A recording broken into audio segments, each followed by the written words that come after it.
What's going on, guys? You all here. Welcome to Confabulate, the podcast where we talk about anything and everything. I'm your host, Will Sanchez. Thank you so much for stopping by. And this week we have Jumeika Lopez coming on the podcast. I was just about to upload this episode and I forgot that I didn't do an intro for this one, so I'm doing that now. And I don't remember much from this episode because I actually recorded this the same day that I did the one with Jeremy and Pam from Missing a Podcast, the very first episode of the season. I recorded this with Jumeika the same day, literally back to back. And we had a lot of technical difficulties. Tried to do it through Zoom. It didn't work out. So we had to do this through FaceTime. I had to do it like how I used to do it back in the day when I first started.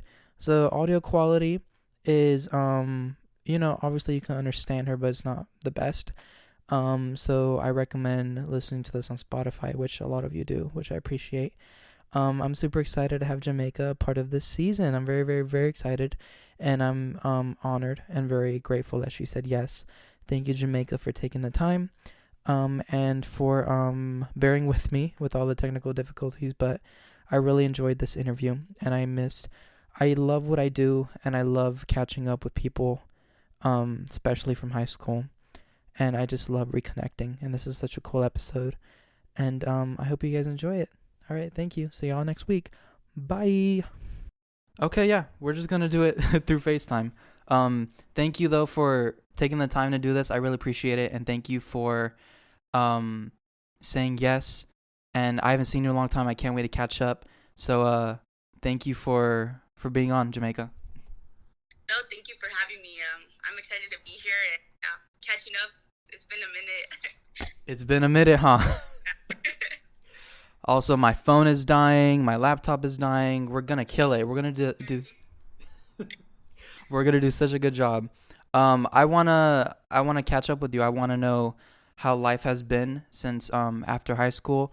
The things you've done or accomplished, or what life has been like. So, what have you been up to since you graduated high school? Honestly, it's been really fun.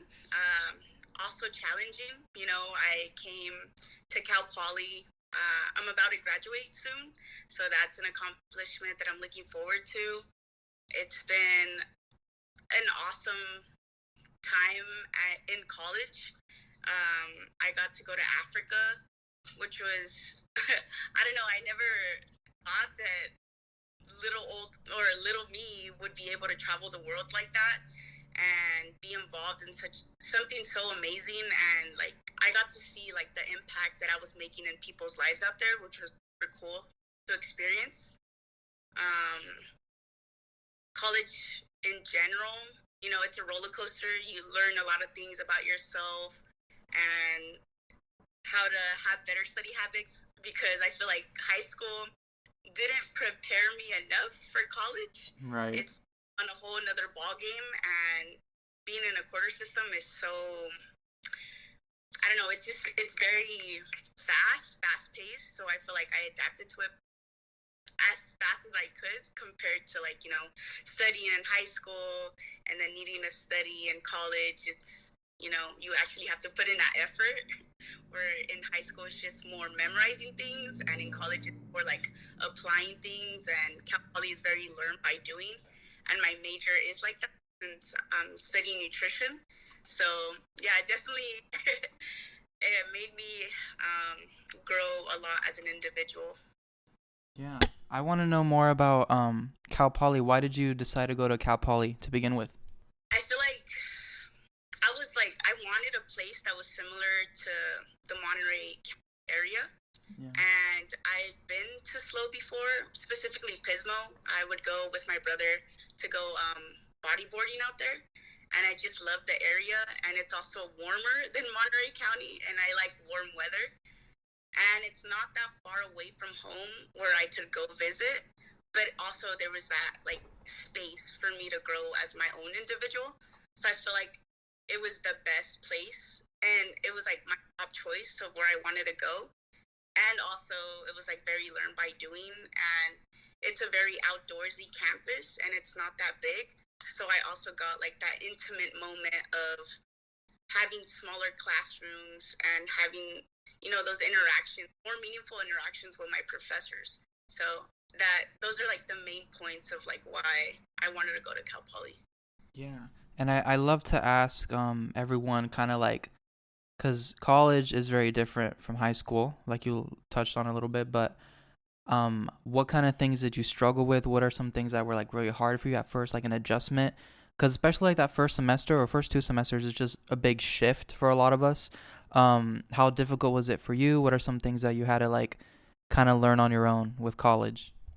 I think like for me, I already mentioned it, but like obviously studying. Yeah.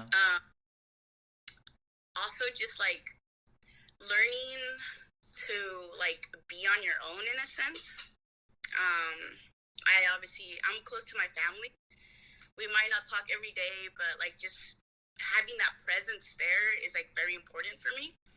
And so it wasn't the first quarter, but it was the second quarter. So winter quarter, I started to notice that I was getting homesick, and I'm not a big crier, but like winter quarter, and it hits everyone like this. Like everyone says that probably like winter quarter is the hardest because of the weather, because it's usually always sunny here, and winter quarter is when it starts to get gloomy. So obviously the weather has an effect, and also like the amount of your course load, you know.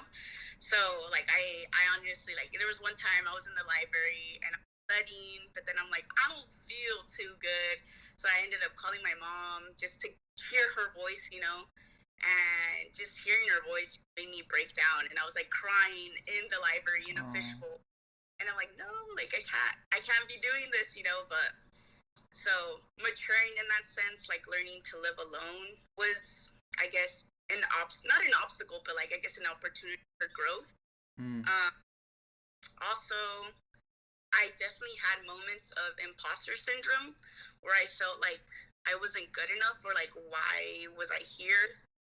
Specifically, like obviously the first quarter, first year, like I said, Cal Poly's very fast paced. So I thought I was doing all the right things of studying, and like I was putting in all this effort, and I thought I was, you know, my study habits were good.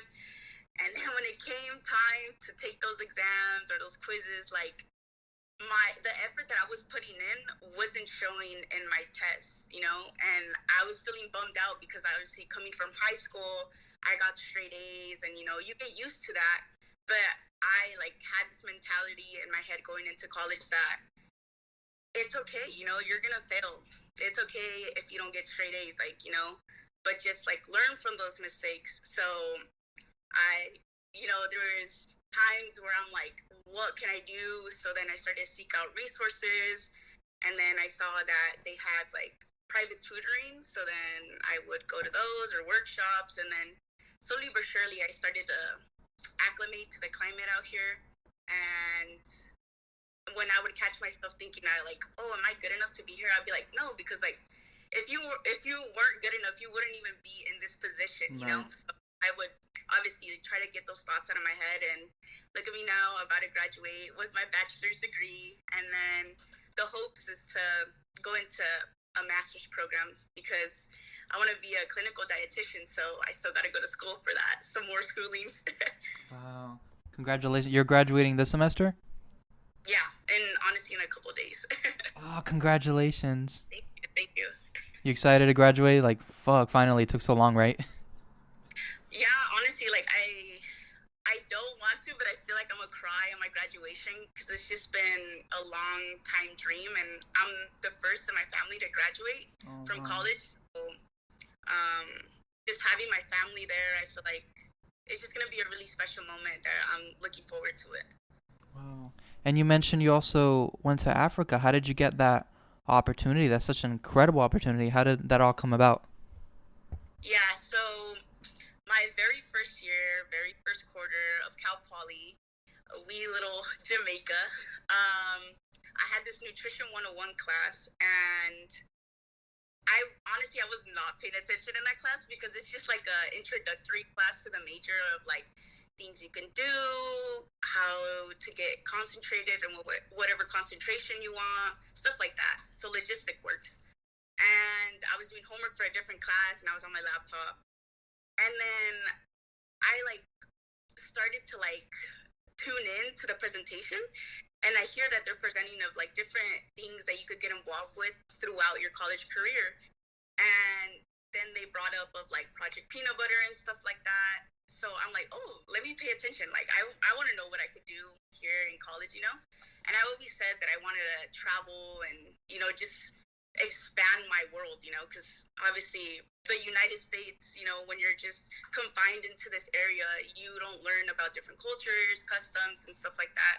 So I knew that I wanted to leave and travel and throw myself into uncomfortable situations. So when they were presenting about Project Peanut Butter, I still have the pictures of the slides that I took on my phone. And I told myself, I'm like, I want to do that. Like, I'm going to do that. But obviously, I couldn't get involved until I was later on in my college career. So, like, third or fourth year. And then I remember I signed up for the interest list. And when it came around that time, I think it was my fourth year, I had honestly forgot about it, but then someone from Project Peanut Butter emailed me, and they were like, hey, are you still interested in participating? Like, we're doing interviews right now. If not, so I could take you off the interest list. And then I'm like, oh, like, yeah, like, of course I want to be involved. And then I followed up, and I asked them, what do I need to do? Who do I need to talk to? Long story short, I got an interview, and I was so nervous because this had been like my whole college career, basically what it was leading up to. I'm like, this is so important to me. Like, I want to do it because they focus on malnutrition with kids out there. So I'm like, what better way to ump my resume and also explore the world, you know? It was like killing two birds with one stone. So in my interview, I remember like up to the last minute, like my heart was racing. It was pounding out of my chest.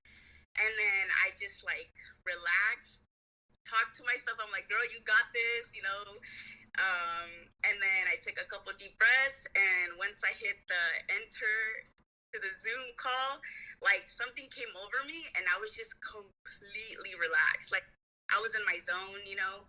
And I rocked that interview, of course. I made the interviewer laugh, and I'm like, okay, this is good signs, right?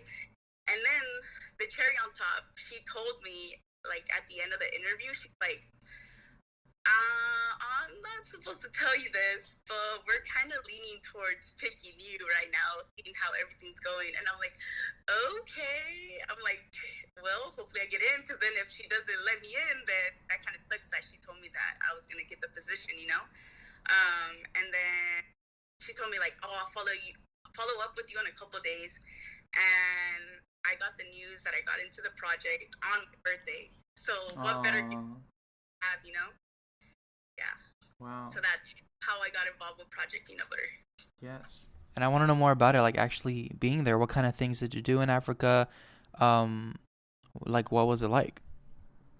Yeah, so being there, honestly, it was amazing.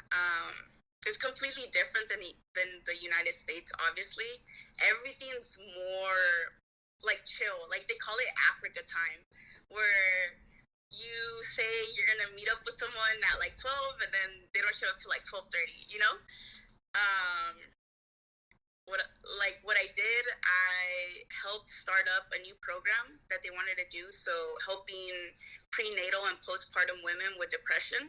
So that was the main project that I was working. And I was supposed to go with two other volunteers, but they ended up backing out. So they told me, are you okay going alone? You know, and I'm like, of course I am. I feel like traveling alone is honestly the best thing that you could do, because it forces you out of your comfort zone and you get more meaningful connections than relying on the people that you're there with, you know? So I was so down to go alone, even though it sounds kind of dangerous, but I was completely fine. Like, housing was provided for me. I got a weekly stipend. Food was super cheap out there. Like, literally, I barely spent 1 week's allowance worth. the whole time I was there. So the rest of my stipend I saved up, and I got to buy this gold ring. I don't know if you can see it. Wow, that's pretty. Yeah. So, and I got to splurge on myself too. So I bought like souvenirs for my family and friends, and went to like these 5-star restaurants by the beach. And like I had so much money, I'm like, I gotta waste it. I can't take it back to the States and use it because it's honestly monopoly money over here. I was there 2.5 months, so I like to say that I got immersed in the culture as much as I could. The location where I was placed was Sierra Leone, so it's like upper West Africa, and like the location Freetown is where like I ended up like going to, but then the district where I was actually working at was Pujehun district, which are small little communities nearby, and it's like 5-ish hours inland from Freetown. So I was there 2.5 months. Wow. How was the food over there? The food? Well, I'm vegan, so it was... Right. I thought it was going to be a challenge, but honestly it wasn't, because a lot of people grow their own vegetables, and they have little, like, markets on Wednesdays. And another perk was that I got to have, like, a maid who would clean, cook for me. Obviously, there would be times where I would cook, because I'm like, I feel bad. Like, I'm not used to this, Right. like, and I love to cook, being a nutrition major, like, we go into our kitchen labs and, we do different recipes. So I'm like, cooking is a way for me to de-stress and, like, just make something nutritious for myself. So on the weekends, I would cook for myself. But throughout the week, sometimes I would ask her to make, I can't remember. I never knew how to pronounce the names of the food, but it was like potato leaf with rice. And it was so good. It was my favorite thing to eat. Like, she seasoned it with, like, chilies and I don't know what else, but that was really good. And then I also tried cassava for the first time, which was super cool. And what else? Oh, and the beans. There were black-eyed peas. Ooh. I mean, hasn't eaten those, I've eaten those. But the way that she prepared them, like, I don't know, they were just gold to me. Like, I would eat the beans up, So it was like beans with rice. They ate a lot of rice out there. Wow. And obviously I didn't eat any of the meat because I can't eat that meat, Yeah. But it was fun, Were you able to meet, like, any new people? Do you have, like, any friends from that time you were there? Yeah, I do. Definitely. I stay in contact with them. Yeah. So I went alone. Honestly, a majority of my friends were my coworkers because, I'm there every day. So I see them, Monday to Friday. It was pretty cool because one of my coworkers, his name is Ibrahim. He was the finance guy out in Pujehun. And I got to go to an African wedding. Like, I got to experience a traditional African wedding. I was like, what's going on here? Like, I'm like, I don't want to be like that foreigner, sticking out like a sore thumb, even though I did, because they called me Pumui, the little kids. Like, when I would be driving, going to the clinics, you hear the little kids running on the side of the car, Pumui, Pumui. And that means, like, white person. But my coworkers, like, I explained to them, I'm like, I'm not white. Like, if you come to the States, like, I'm not considered white. Yes, I'm, like, light-skin complected, but I'm Mexican, all the way. So then my coworkers would be like, oh, tell them you're Mendimui. So, like, that translates as, like, obviously not a white person. Back to the traditional African wedding. So it was one of my coworkers, and they gave me the, like, traditional African regalia that they would wear. So, and then I went with my coworker, the finance guy, and he's like, okay, we're going to go to the wedding. We're going to be there for a little because this is an all-day thing. So we'll just be there a couple hours for the most important things, and then we'll head out and we'll get you food, and then at night we'll go out. So we went out to the clubs out there. Mm-hmm. Like this whole time I felt, safe, no, there was no worries. And he was a safe guy. Like he made sure I was okay. And the club that we went to, his friends were there. They were celebrating that one of them got like promoted in the army. So I was out here partying with the army of Sierra Leone, like the members, the soldiers. And now thinking about it, I'm like, what a trip, like to go to a different country and then be hanging out with like these powerful people, in this region that I'm in, So that was pretty cool. And I befriended some of them. Some of them were girls, and like obviously we became buddies right away, and they bought me shots, I bought them shots, and it was just a cool time, to experience. That's hella cool. Sorry, my phone got disconnected from the charger, so I want to make sure it's charging.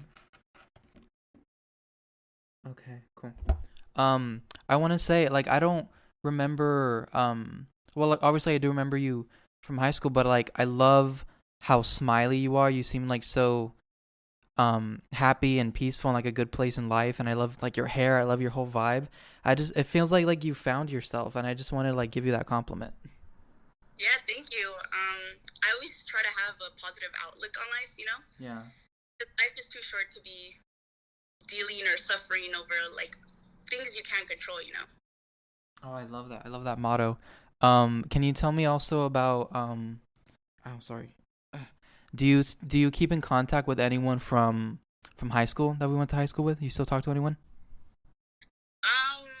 Well, I feel like I'm like that friend. Like I don't know if you see like on TikTok where they're like, oh, the dad friend. I feel like that's me. Where I don't really keep in contact that often, but like if someone needs help or like if they just want to talk, like I'm there. There are like very few people that I keep in contact with. Like here and there, I talk to Raina and then Katie too. Cassidy here and there. I haven't hit her up recently, but we went to college together, so yeah, there's those connections.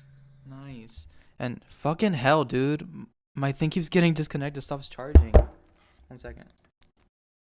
I would hate it if we're just like talking, and then it just like turns off. Okay. What are some of your goals in life that you want to achieve at some point? I feel like you've achieved a lot. Like you're graduating now, you're gonna go into the master's program. I love what you did in Africa. Like I love that you're making an impact and you're helping people directly. I always tell people like always think of like how can you give back? How can you help others? And how can you leave an impact? Like what do you want to be remembered for? So I love that you're doing that. But do you have any other like life goals that you want to achieve at some point? Yeah, definitely grad school. Right. That's the first like goal that I have in mind right now. Because I'm gonna take a year off to save up money for grad school because I don't have mommy and daddy's money like that to go straight off the bat, and I don't want to get in debt like so much, Traveling for sure is like anywhere, honestly. I just want to continue to explore the world. Maybe, I don't know, go back and help Project Peanut Butter.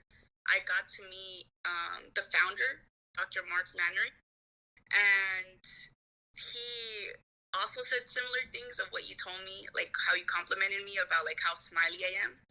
And I feel like I also made an impact on him, and he really liked my work ethic because literally I was wearing multiple hats out there, and I was the one in charge of this program. Like literally, it was on me in a way if this program failed or succeeded. And luckily, it did succeed, and it's continued to impact a lot of people out there.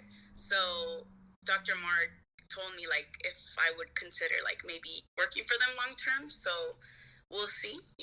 We'll see what happens. I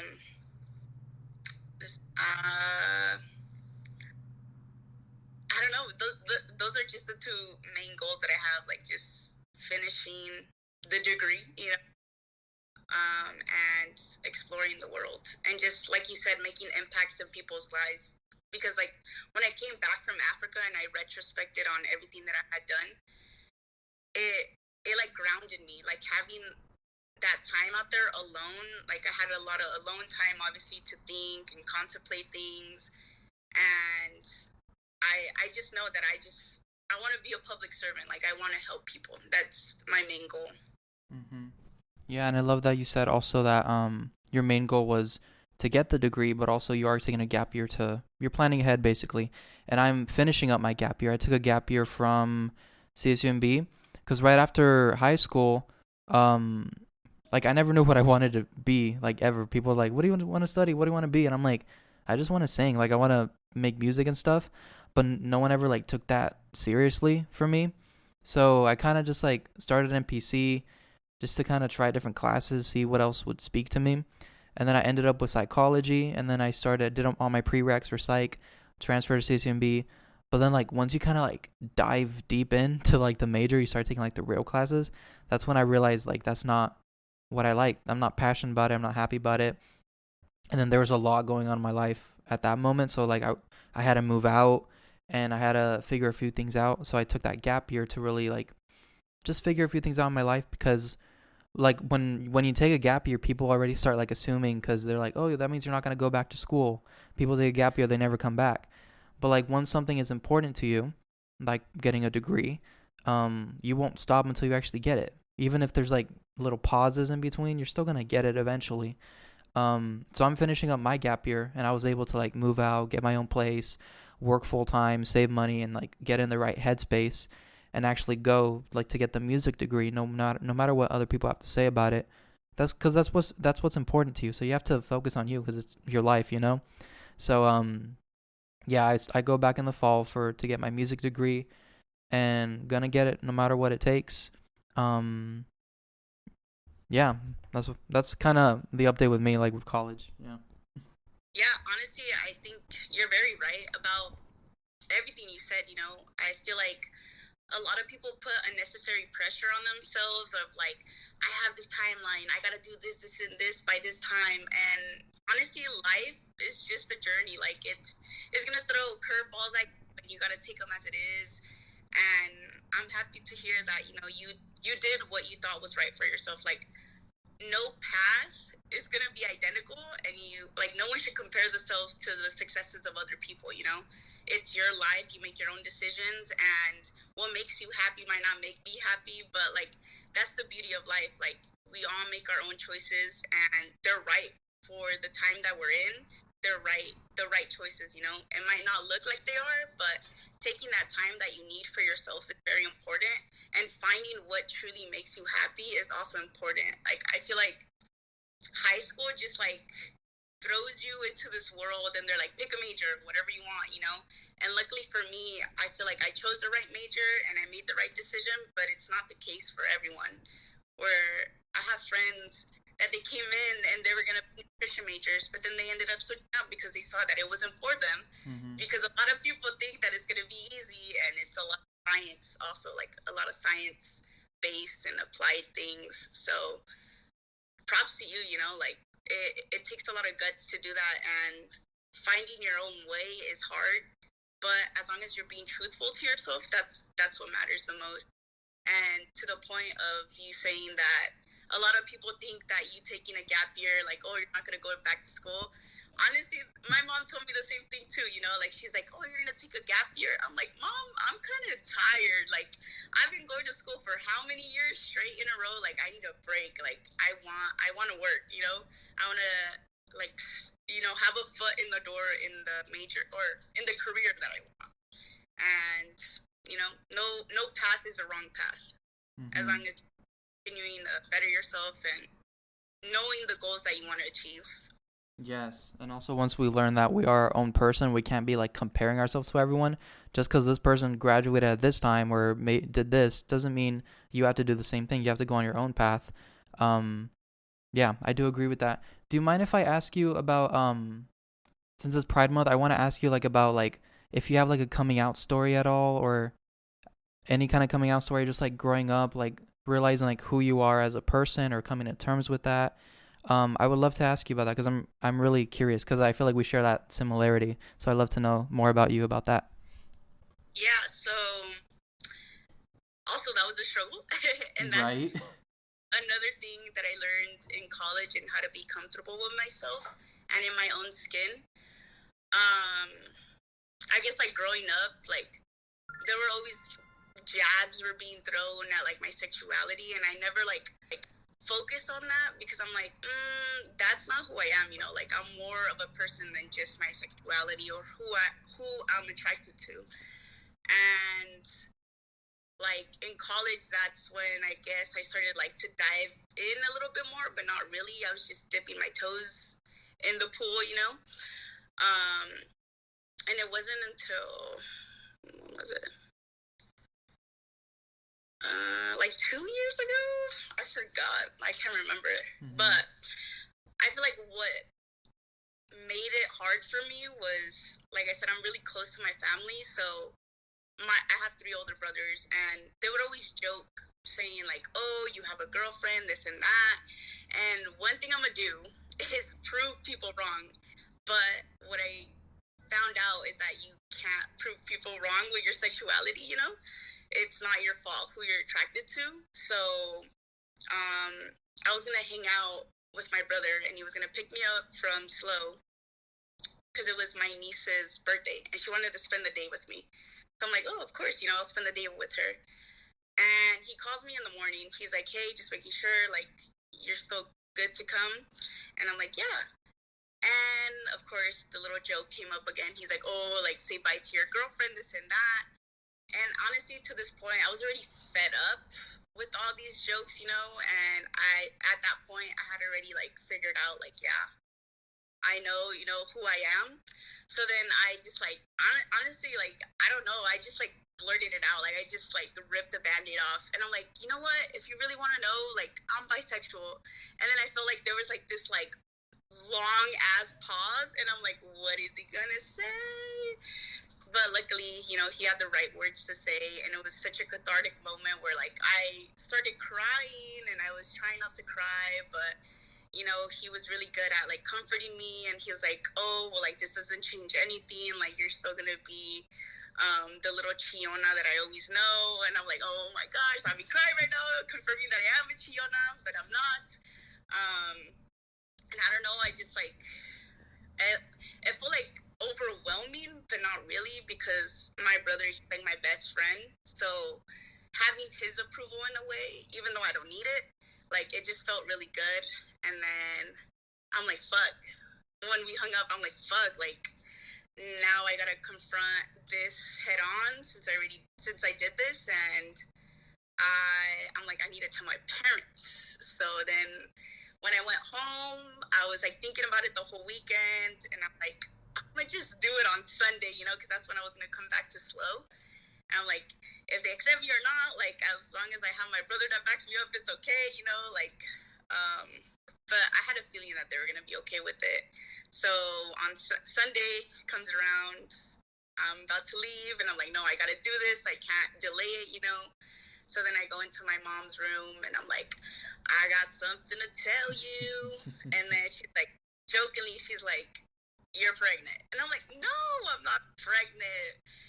And then I'm like, time to get serious. And then I told her, I'm like, hey, so just wanted to let you know, that I'm bisexual. And like, she kind of freaked out on me at the beginning.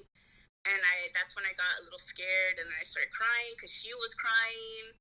And then I tried to just like reaffirm her, like, honestly, like, this doesn't change anything. Like, I'm still the same daughter, like, it doesn't mean that I'm gonna come home with a girlfriend. It means that I could potentially, but, you're just learning more of me, like my full self, instead of me, hiding it away.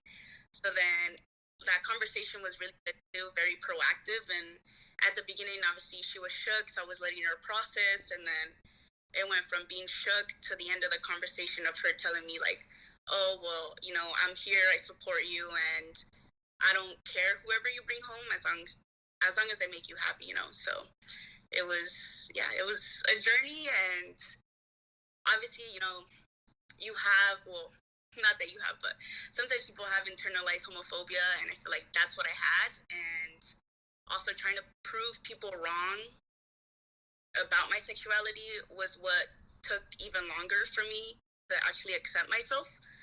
And now, like, it's funny to think about it, because, like, I used to be like, no, I don't like girls, and, like, I was scared to admit it. But then now I'm like, man, it's, it's not a big deal. I feel like a lot of people feel that way, and they're just scared to say, or scared to say it, so they hide themselves and try to prove people. But I feel like I'm always, like, swimming against the current, and it's just another thing that, makes me even more unique. Yeah. I love that. Yeah, I relate to that a lot. I love proving people wrong, but that was the one thing I couldn't prove people wrong about, dude. It was like and it sucked too, cuz like everyone would always like, do the jabs like you were saying, and like mention it to me, like be like, guys, are you gay? Are you gay? Are you gay? It was like a constant thing all the fucking time, and it's so annoying because it was in my head. It was like, I'm so much more than that. That doesn't even fucking matter. First of all, stay in your lane, but second of all, like, just like don't mention. Because me as a person, I've never felt the need to ever comment on anyone's sexuality, their weight, how they dress. I accept people for whoever the hell they are, because we are who we are. So but high school, that was the toughest one for me. It was like everyone like saying stuff behind my back, and it was like the talk and this and that. One time I went to the bathroom, and on the walls it said Yoel is a fag. I'm like, holy shit, dude. People are like, they're creative. Like, I don't get it. So, but I didn't come out till I was like 21. I first told my dad because it was kind of weighing on me. I was just like drained of keeping the secret for since I was like 12. I knew something was like different with me and kind of weird. Um but I never had like that one connection with someone that I can like tell them anything. I always kept myself more reserved. I never really did a lot of talking. I just kept myself like my own bubble. But it was like weighing on me, and I was like drained, and like I had to tell someone. And then my dad, he was like having one of his talks with me, and it came up like that I'm different, that I'm acting different, that something's up, that I gotta tell him something. And I'm like, I do gotta tell you something, but I don't think I'm ready yet. And then he's like, bro, just tell me, like, what the hell. And at that time, he already knew what the hell it was. It was just like up to me to kind of mention something.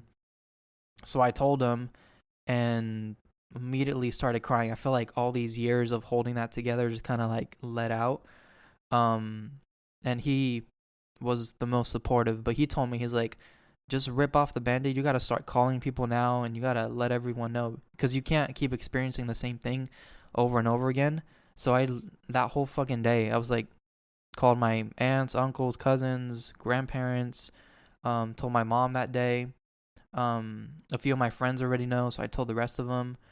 And I'm very grateful for that experience, because like it could have been a lot worse. I've read some stories where like shit goes down, people like disown them, and um people like run away. Like, I've read some terrible things of like coming out stories, and I'm very lucky and grateful how it ended up. And then like I did a video on YouTube singing and letting everyone know. I finally like let it everything out. But like a piece of me is still kind of like recovering from all that trauma of holding it as a kid, because it's a lot. And I feel like it sucks that um people have to go through that we have to share something so personal with us, with everyone, when we should just live a normal life and just accept people for who we are. We don't have to go through that, but it sucks that we do.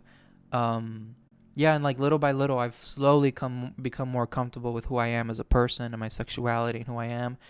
I'm still not fully like open to dating at all. I feel like I've always been more secure with myself, and I could do things on my own. I never really needed anyone. Um, but little by little, I've started just to become more comfortable in like what I dress and how I present myself. I'm finally going to Pride this month in San Francisco. I've been wanting to go for so many years, but I just like haven't been ready. I'm like, damn, I don't think I'm ready for all that. Um, but now I'm finally going with my friends, and I'm super stoked. It's like a big journey. Um, so yeah, I love that we can connect with that. Oh shit. Yeah.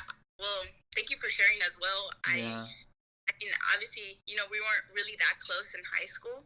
So I just want to, apologize that you had to go through that. Like, high school boys are very immature, you know. Boys specifically, yeah. I really don't understand, you know. They always try to get in people's business, and like you said, sexuality, like that, you know, you shouldn't be questioning anyone, you know, if they're a human, just let them be, you know. They'll say whatever they got to say when the time is right. I feel like, you know, for me, that's just how I live my life, you know. I don't care. I just try to, you know, bring good vibes to people, and I feel like everyone should do the same and mind their own business. Right. But that's too hard to do for some people. And that's exciting that you're going to Pride in San Francisco. I wanted to go, but I'm going to be in Mexico, so I can't go. But next year, I'll probably be there. And like you said, just, to the point of you not really dating. Once you start, you're gonna be here, there, everywhere. Like, I think it's pretty fun, you know, once you become comfortable and just have fun. Like, don't take life seriously, you know. Don't too much in your head about things. Yeah, I think that's the problem. I take it too seriously because, like, I'll get on, like, the dating apps and I'll try and shit. But I'm like, men are fucking dumb, dude. They piss me off. And I'm like, why do I want to get into this? And then recently, like, all these girls, like, I'll get DMs from girls, or I get people, like, all these girls talking to me, trying to get my number, this and that. I'm like, what the fuck is, like, how did this happen? I'm like, we gotta flip it around, but just, I don't know.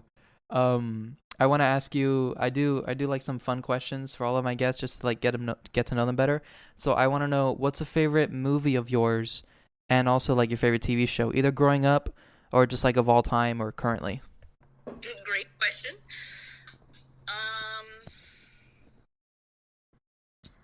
I don't know. The first movie that just came to mind right now is Zombieland. Oh yes. I used to be really into zombies. I don't know why.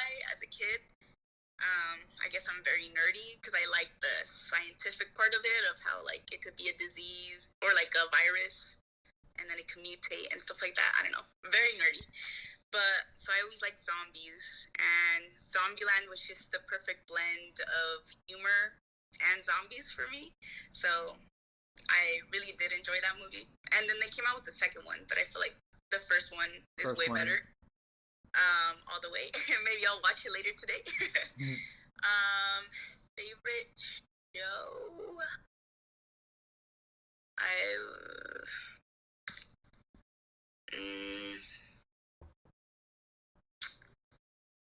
As a kid, I would say Rugrats. Oh shit. My brother used to have a Game Boy, and he had the Rugrats game on it, and I would like play Chucky, and he would be riding the little scooter. So very core memories. So definitely Rugrats is my favorite TV show growing up, and SpongeBob. Yes. It was funny. Perfect. I love that. What about like your dream place that you want to travel to one day? What's a place that you want to go to? Since my name is Jumeika, it's only fit to go visit Jamaica. Nice. And troll the people out there saying that my name is Jumeika, because it is, but it's not spelled like the country. So definitely there, because I love the ocean. I love beach vibes, and it's very tropical out there. So definitely Jamaica. And the water, I guess, is very clear, and that's a perk. And then Hawaii, I guess, is in the works, because my brother literally told me a couple weeks ago, he's like, when are you done with school? He's like, my girlfriend wants to go to Hawaii, but I can't go, so I want to send you with her. And I'm like, okay, sugar daddy, let's go. So Hawaii's also in the works. Sugar daddy. Yeah. Yeah, send me whatever you want. Send me there. What's some of your favorite food? Your favorite dishes, favorite food, stuff like that? I am definitely a whore for rice and beans. I can eat beans every day. Rice and beans every day. Specifically, red rice. As in dishes, I love pasta or ramen. Like, I'm going to go get ramen right now after we're done with this interview. People like to say that it's my hangover food. Yes, I eat it after a night out, but I also eat it sober, you know? So it doesn't just have to be my hangover food. What else?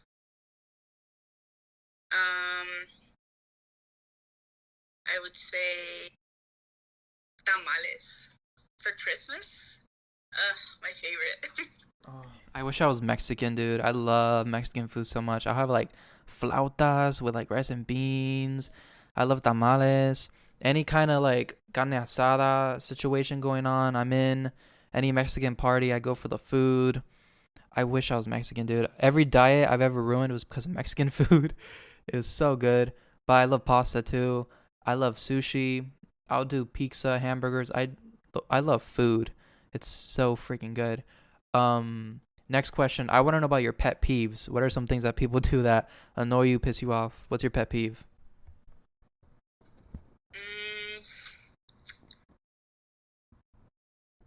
I would say definitely when people try to act cool and you could tell they're just trying too hard.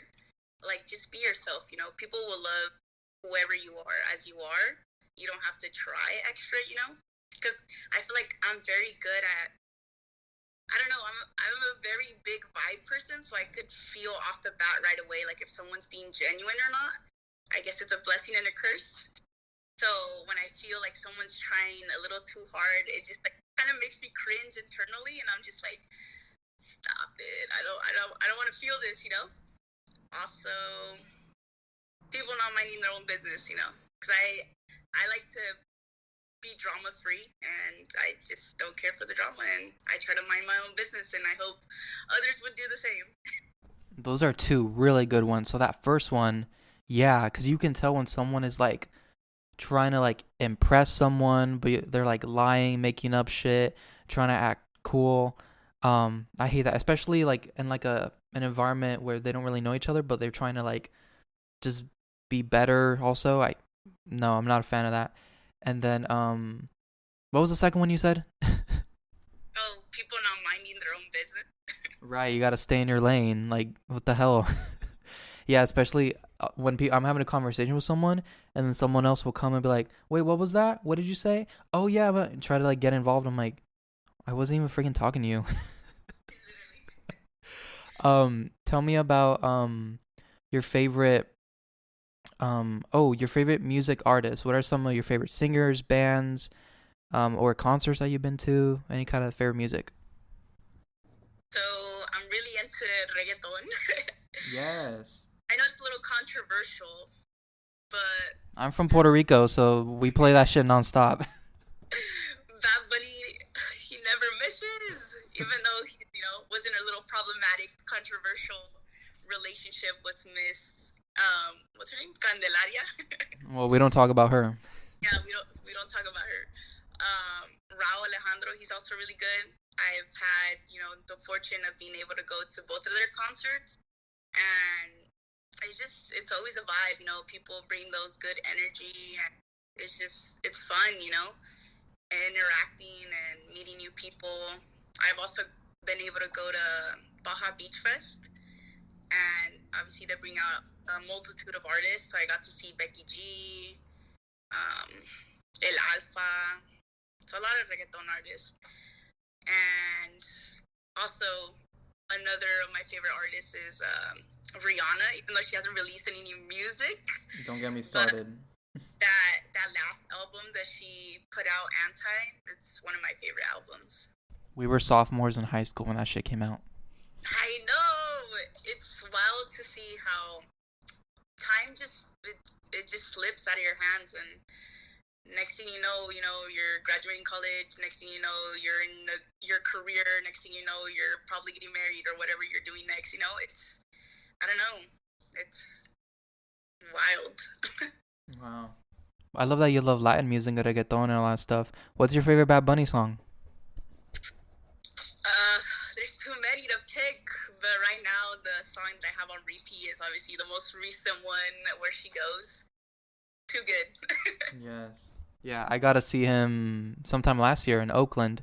Shit, that shit was crazy. That's just wild. People turn up. They get all dressed up, and the music is fire. Oh, my God. I loved it so much. One of my favorite concerts. And, yeah, he's so freaking cool. I'm so proud of him, too. Like, he's from Puerto Rico, small town in Puerto Rico, so it's like he made it this big, one of the biggest stars. I love him so much. Do you have like a dream concert of someone you've always wanted to see that you haven't seen yet? Rihanna, if she ever Oh does yeah. music, even though the tickets are gonna be expensive AF, but I don't know, like I just want to see her perform. I feel like she's such an entertainer. She's not even a singer. She's the full, experience. So I want to experience that on my own, live and in action. Yeah, the full package. Yeah, I'm mad at her because not only have we waited years and years for an album that we don't have, but she came back with "Lift Me Up," which was really beautiful from Black Panther. It was so good, and then we get like the halftime, which is good. But I thought we were gonna get an album. Like here we go with the halftime show, like new music's coming out, but we get another baby. She's pregnant again, and we have to wait a few more years for the fucking album. I mean, you can't really blame her, Like I mentioned earlier, no decision is a wrong decision as long as you're making it, in the right set and you're just trying to live life, and that's what she's trying to do, enjoy her family, and there's such a cute, little family that she got going on. So can't really blame her for not releasing music, because if I had, obviously I want to spend time with them. And I think, I don't know, don't quote me, but I think she said that she didn't really enjoy making music. So, you can't really force someone to do something they're not enjoying. Wow. Well, at least we have the other albums and the songs to listen to. That'll be cool. We're getting close to the end. That's kind of like all I had for you, but I like to ask everyone, if you have a question for me that you want to ask me, like anything in the world. I always let people ask me a question. Let me think about it real quick. Okay. I love your necklace. What is that? Oh, it's just like little shells, I think. Yeah, I I like got that. it from Urban Outfitters. Nothing's a little. I would say, what are your goals that you're trying to achieve? Good one. That's great. Well, getting my music degree is one of them. I'm gonna get it one day. One of them was to sing the national anthem at a whatever sports situation, and I did it twice this year. Maybe a third time. I'm auditioning for the rodeo here, and so the rodeo we do have here. I'm gonna see if I can do that. But yeah, I sang it at the San Jose Giants, and then I sang it at another basketball game nearby. So that was one of my goals that I wanted to achieve. Bunch of stuff. I've been writing a book for a few years. One day it's gonna be finished. I'm gonna put it out for people. One day I'm gonna make an album, music album. I wanted to move out. That was a big goal. I did that. Traveling a lot too. Yeah, a lot of the goals that I had, I like coming out was a big goal. I did that. I had a lot of like dream guests that I wanted to record with on this show. I have one left that I want to do, but a lot of those were goals that I was able to do. Yeah, little by little I'm achieving them, but those are the main ones that I can think of. Not getting married or having kids, that's not a goal of mine. If it happens, it happens, but that's not like what I'm striving for. And then traveling wise, it's more like overseas, like Europe and stuff like that. And I've always wanted to go to Africa. I want to go to Egypt. That's where I want to go. It's been a big dream of mine. Yeah, I'd say that. I mean, a lot more singing opportunities. I love to sing in front of crowds more. Shit. Yeah, I feel like those are some good goals, right? Definitely, you got way more than I have. Little by little. I know you had something to do. We were trying to do this earlier. Now it's almost 1, but I'm sorry. Last question that I ask all my guests is, what's your favorite Kelly Clarkson song? Don't kill me, but I don't really listen to Kelly Clarkson. I'm sorry. You don't have to, but at least do you know one of her songs? I'm gonna just say all of them. No. Since you've been, I wish I could play it for you, but my phone's there. But since you've been gone, right? Since you've been gone, I can't believe. Yeah. And what doesn't kill you makes you stronger. Stand a little. Okay. That's her. Those. That's her. Yeah. So those are iconic. So yes, I'm gonna say those. Okay, perfect. Thank you for taking the time to do this. I appreciate it. It was nice seeing you. If you can send me like an address that I can use, because I like to send thank you notes to all of my guests. Let me know so I can send you a letter. And then also I have a playlist on Spotify and Apple Music where all of my guests could pick a song. So let me know what song you want to add to that playlist. And yeah, I appreciate you taking the time. Thank you for coming on. Yeah, thank you for having me. A great time, and hopefully we get to reconnect soon, like in person. Let me know when you're in town, because I'm sorry about the Zoom situation. I know we wanted to start earlier. I'm sorry it went this late. But thank you once again. Yeah, no worries. It was a good time, so I don't mind. Thank you guys for listening to Confabulate. I really appreciate it. I'll see y'all next week. Thank you.